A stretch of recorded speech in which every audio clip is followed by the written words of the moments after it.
आज भारत की भूमि की सभी माताओं को सिंधारा दूज का बहुत बहुत बधाई। माता पार्वती, गणगौर महारानी, ब्रह्मचारिणी महारानी, माँ जगत जननी आपके सुहाग को अखंड सौभाग्यवती बनाए, यही भगवान से प्रार्थना।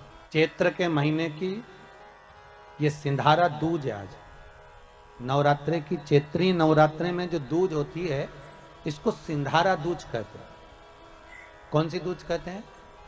जम के बोलिए। सिंधारा दूज।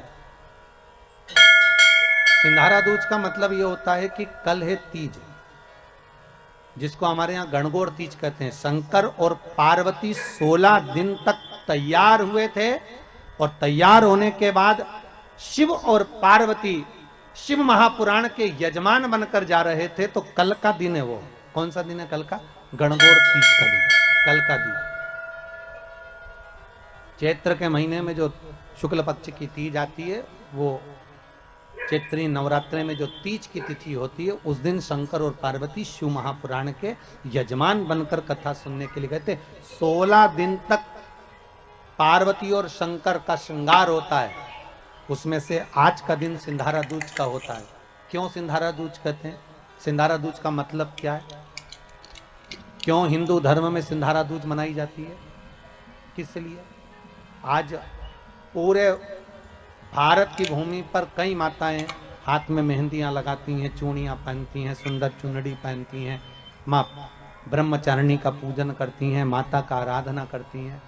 सिंधारा दूज, उसका कारण केवल इतना सा है। सिंधारा दूज का मतलब यह होता है कि चंचुला देवी जब 14 दिन तक शंकर और पार्वती अपने गुफा में से बाहर नहीं निकले शिव महापुराण के यजमान बनने के लिए, तब माता चंचुला देवी ने हाथ जोड़कर मां जगत जननी जगदम्बा को सुंदर वस्त्र, सुंदर चूड़ियां, सुंदर आभूषण माता के चरणों में ले जाकर समर्पित करे थे और कहा, मां इन चूड़ियों को जो मैं दे रही हूं, ये लाल चूड़ी, ये लाल श्रृंगार, ये लाल वस्त्र, जो लाल चूनर जो मैं प्रदान कर रही हूं, मां बस ऐसी कृपा कर दे कि तू इन चूनर को धारण करे और मेरा भी सौभाग्य, मेरा भी सुहाग अमर कर दे। बस इतनी कृपा मेरे ऊपर कर दे। वो सिंधारा दूज का महत्व है। वो सिंधारा दूज का।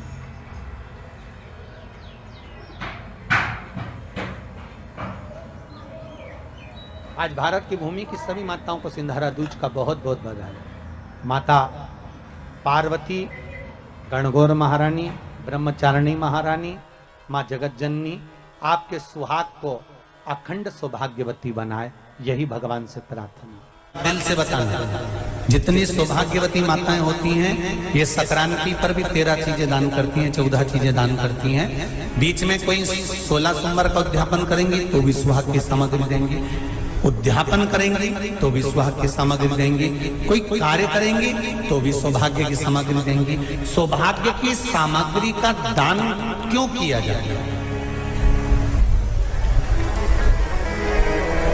सौभाग्य सूचक वस्तुओं का दान क्यों किया जाए?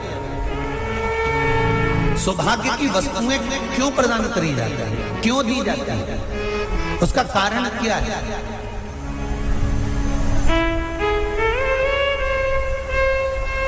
क्यों देते हैं? महाराज, भारत की भूमि की सौभाग्यवती माताओं का एक मन की अभिलाषा रहती है। भारत की भूमि की माताओं की एक अभिलाषा रहती है कि जब उसके प्राण छूटे तो अखंड सौभाग्य धारण करके पति के कंधे पर और पुत्र के कंधे पर शमशान पर।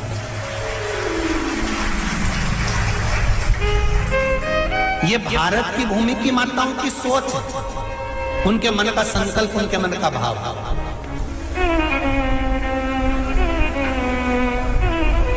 क्यों देते हैं चूड़ी का दान? क्यों देते हैं बिंदी का दान? क्यों देते हैं अखंड सौभाग्य का दान? किस महाराज?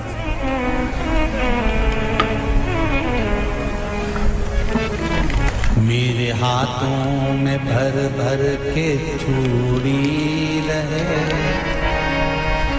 मेरे हाथों में भर भर के चूड़ी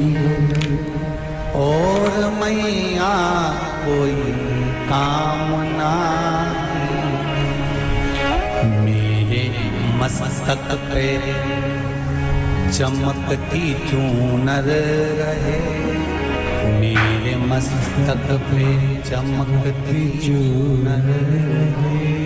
और मैया कोई काम नहीं, मेरी मांगों में भर भर के सिंदूर रहे, मेरी मांगों में भर भर के सिंदूर रहे। और मैया कोई कामना नहीं, मेरे पाँव में बिछुड़ी का जोड़ा रहे। एक बिछुड़ी नहीं, कितनी? 2, 3, 4, 5। एक एक पाँव में जोड़े से बिछुड़ी होना चाहिए, केवल एक नहीं, सिंगल नहीं। वो तो आजकल का फैशन हो गया महाराज, जो केवल एक बिछुड़ी धारण कर लो उसी में फैशन दिखे। विष्णु महापुराण की कथा कहती है, जब बेटी को विदा करा जाता है और पहली बार बेटी के पांव में जब बिछुड़ी डाली जाती है, तो वो बिछुड़ी भी अलग अलग नहीं होती, उस बिछुड़ी के जोड़ को चेन से एक दूसरे से बंधा हुआ होता। बोला सही है कि गलत? जितने आस्था चैनल पर कथा सुन रहे हैं, जितने फेसबुक पर सुन रहे हैं, यूट्यूब पर सुन रहे हैं, सुन लेना कि मेरे भारत की माताओं का जब पाणी ग्रहण संस्कार किसी बेटी का होता है, उसके पांव में जब पहली बार बिछुड़ा पिनाया जाता है, बिछुड़ी पिनाई जाती है, तो वो बिछुड़ी भी एक दूसरे से बंधी हुई होती है, चेन से बंधी हुई होती है। उसको अलग अलग वाली बिछुड़ी शादी के मंडप में नहीं पिनाई जाती। क्यों? जैसे ये बिछुड़ी एक दूसरे से पांव में बंधी हुई है, तुम्हारी जिंदगी अंतिम श्वास तक ऐसी ही बंधी की बंधी हुआ है, यही वर्णन है। वो तो अब माताओं ने थोड़ा सा फैशन चेंज कर दिया, अब पांव में ज्यादा बिछुड़ी नहीं बनती, गड़ती है, चुभती है, एक बिछुड़ी धारण है। महाराज पर नहीं, बिछुड़ी भी 2 हो, जोड़े से।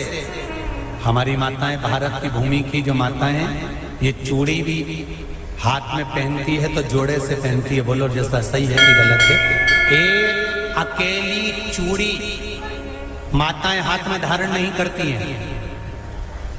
अगर भारत की भूमि की संस्कारित माताएं हैं और भारत की भूमि की सभ्यता और संस्कृति को जानती है, तो अकेली चूड़ी नहीं, जोड़े की चूड़ी पहनेगी, 2 चूड़ा डालेगी, 4 डालेगी, 12 डालेगी, पर सिंगल नहीं, अकेले।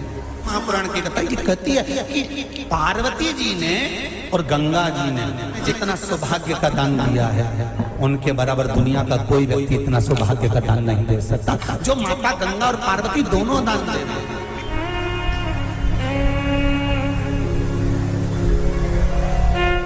प्रतिदिन दे रहे हैं। और अब तो फैशन आ गया, तुम लोग जो सौभाग्य का दान देते हो प्लास्टिक की डलिया में देते हो, पर एक एक पुराण को उठा कर देख लेना, एक एक उद्यापन को उठा कर देख लेना। जितनी तुम कथा तुम्हारे घर में छोटी छोटी कथाओं की पोथियां पड़ी हो, उनको उठा कर देख लेना, उसमें नहीं लिखा कि प्लास्टिक की डलिया में सौभाग्य की वस्तु का दान दिया जाता है। उसमें लिखा है बांस की पिटारी में, बांस की डलिया में सौभाग्य की वस्तुओं का दान दिया जाए। क्यों? क्योंकि बांस वंश की वृद्धि करता है, बांस सौभाग्य की वृद्धि करता है, और बांस अखंड सौभाग्य। जैसे बांस का पौधा बढ़ते चले जाता है, बढ़ते चले जाता है, उसी तरह बांस की डलिया में जब दान दिया जाता है, बांस की टोकनी में जब दान दिया जाता है, तो ये भाव रखा जाता है कि तुम्हारा सौभाग्य ऐसे ही बढ़ता रहे। पर अब थोड़ा सा फैशन चेंज हो गया, तो प्लास्टिक की डलिया, पर प्लास्टिक की नहीं। व्रत पढ़ते हैं, ये किसी दूसरे के नहीं है, तीज का व्रत माता पार्वती का, छठ का व्रत माता पार्वती का, चतुर्थी का व्रत माता पार्वती का, ये सारे व्रतों की शुरुआत गंगा और पार्वती ने अपने बल से। सुंदरी के स्थान पर जल क्यों चढ़ाया जाता है? क्योंकि भगवान शंकर की सबसे छोटी लड़की जो है वो अशोक सुंदरी है, और ये जो छोटी लड़की है अशोक सुंदरी, ये नारी को अखंड सौभाग्यता का वर प्रदान करती है। कौन सी नारी को? किस नारी को अखंड सौभाग्यता देती है? तो महाराज शास्त्र कहता है, जिस नारी के भाग्य में लिखा होता है कि इसको वैधव्य होना है, इसके पति को समाप्त होना है, अगर वो नारी अशोक सुंदरी वाली जगह पर जल चढ़ा देती है तो पति पर अगर काल भी मंडरा रहा होता है तो मां अशोक सुंदरी महाकाल से कहकर काल को टाल देती है। वो अशोक सुंदरी का सूत्र कहता है, सौभाग्यवती नारी जितना भजन पूजन करती है, सौभाग्यवती नारी जितना भगवत नाम स्मरण करती है, भगवत पूजन करती है, व्रत करती है, साधना करती है, तप करती है, पूजन करती है, पाठ करती है, आराधना करती है, अर्चना करती है, उस सौभाग्यवती नारी का किया हुआ दान, पुण्य, धर्म, भजन, कीर्तन, स्मरण, सेवा, चाकरी उसके पति के भी काम आती है और उसके पुत्र और पुत्री के भी काम। एक सौभाग्यवती नारी के द्वारा किया, आवाज पकड़ रहा है, एक सौभाग्यवती नारी के द्वारा किया गया भजन, पूजन, स्मरण, संकीर्तन, नाम जाप, नाम कीर्तन उसके पति के भी काम आते और उसके बच्चों के भी। देखिए कितना सुंदर शिव महापुराण में चरित्र आया है वृंदा देवी का, कि वृंदा जितना नाम जाप करती है, वृंदा जितना नाम भजन करती है, वृंदा जितना नाम स्मरण करती है, उसके पति को उसका लाभ है।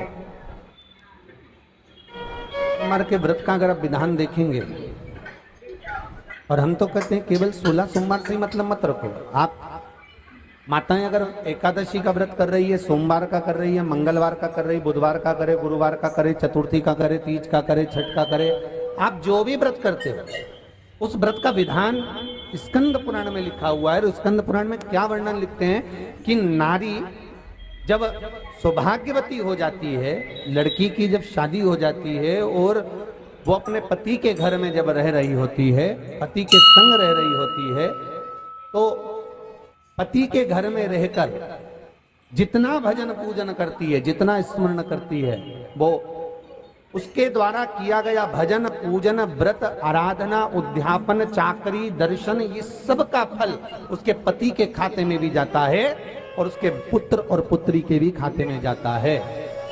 पर उसमें एक बात का विशेष ध्यान रखना, स्कंद पुराण कहती है कि आप व्रत को उठाएं। आपने व्रत उठाया, कहाँ उठाया? पति के घर से उठाया, ठीक है।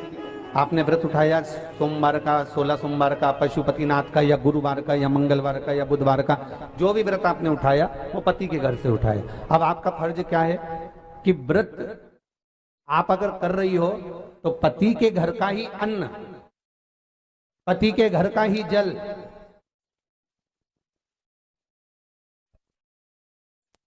पति के घर का ही सुख आनंद महाराज हमको प्राप्त हो।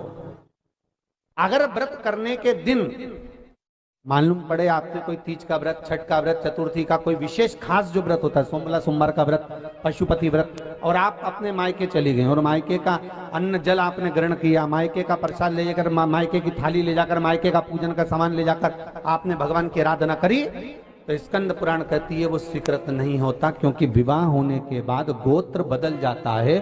उस गोत्र का अन्न चाहिए, उस गोत्र का भाग चाहिए। लगने लगे कि हाँ बहुत कष्ट है, कर्जा भी बढ़ गया, तकलीफें भी बढ़ गई, बहुत दुख भी बढ़ रहा है, कहीं परिवार सही नहीं चल रहा है, तो प्रयास करते रहा करो। हफ्ते में एक बार एक चावल का दाना जल के पात्र में डाल लिया, एक काली मिर्च जल के पात्र में डाल ली, और उस जल को ले गए, थोड़ा सा चंदन का छींटा डाल दिया, ले जाकर शिव जी को समर्पित कर दिया। शंकर को जल चढ़ाने के लिए 5 स्थान हैं जहां शिव को जल चढ़ाया जाता है और शंकर उस जल को स्वीकार करते हैं, जिसको पंचगंगा कहा गया। 5 स्थान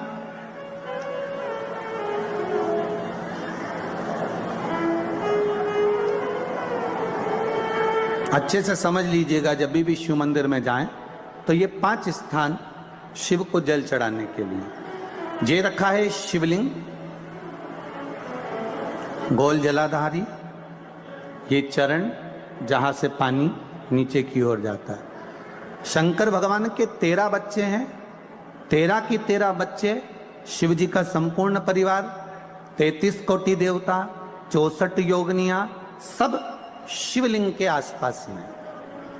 आप शंकर जी के मंदिर में जाकर यह कभी ना विचार करना कि पार्वती जी को ढूंढना पड़ेगा या गणेश जी को ढूंढना पड़ेगा या कार्तिकेय जी को ढूंढना पड़ेगा या भैरव को ढूंढना पड़ेगा। हमें शंकर के मंदिर में जाकर किसी देवता को ढूंढने की जरूरत नहीं है। जहां शंकर भगवान का शिवलिंग रखा हुआ है वो माता जी का हस्तकमल है, माता पार्वती जी का स्थान है। जहां सोमवार वाले दिन होलिका दहन भगवान है और इस दिन पूर्णिमा भी पड़ रही है और जलाधारी के होलिका दहन विशेष सोमवार वाले दिन ऐसे मौके बार बार नहीं जहां से पानी महाराज मैं अपनी माता बहनों से कहना चाहता हूँ, जीवन में भारी से भारी विपदा आन पड़ी है तो केवल 2 दीपक, एक लोटा हल्दी का पानी और थोड़े से चावल के दाने लेकर शिव मंदिर चले जाना। महाराज जिस घर में धन नहीं टिकता हो, जिस घर में लक्ष्मी का स्थायी वास न हो, जिनके जीवन में समस्या हो, वह होलिका दहन वाले दिन शिव मंदिर जाए, सबसे पहले शिव जी को हल्दी का पानी समर्पित करें, जहां से निकलकर शिवाय नमस्तुभ्यम मूल मंत्र का जाप करें, बाबा को अक्षत के दाने समर्पित करें। अब जो साथ में दीपक लेकर गए हैं उसे दीपक को प्रचलित कर दे और बाबा को अपने जीवन में चल रही समस्या को बोल कामना विधि करें और चुपचाप उसको हम हरा जाए। इस दिन किया जाने वाले छोटे से छोटे उपाय का फल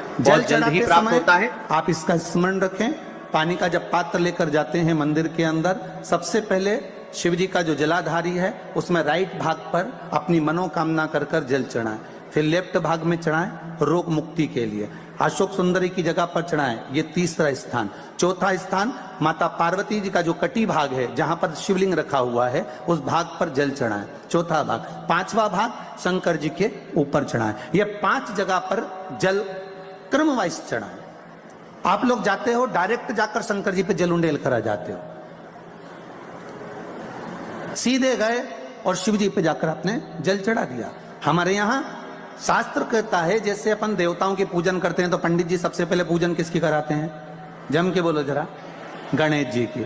गणेश जी के बाद पूजन कराते कराते कराते कराते कराते कराते आगे के सारे देवता कराते कराते कराते कराते फिर मूल पूजन पर पहुंचते हैं। आप डायरेक्ट मूल पूजन पे पहुंच जाते हो। और सरल भाषा में समझ लो, जितनी सरल भाषा में समझोगे ना उतना अपने जीवन में उतर जाएगा। इस छत के ऊपर आपको चढ़ना है, निशानी रखी है,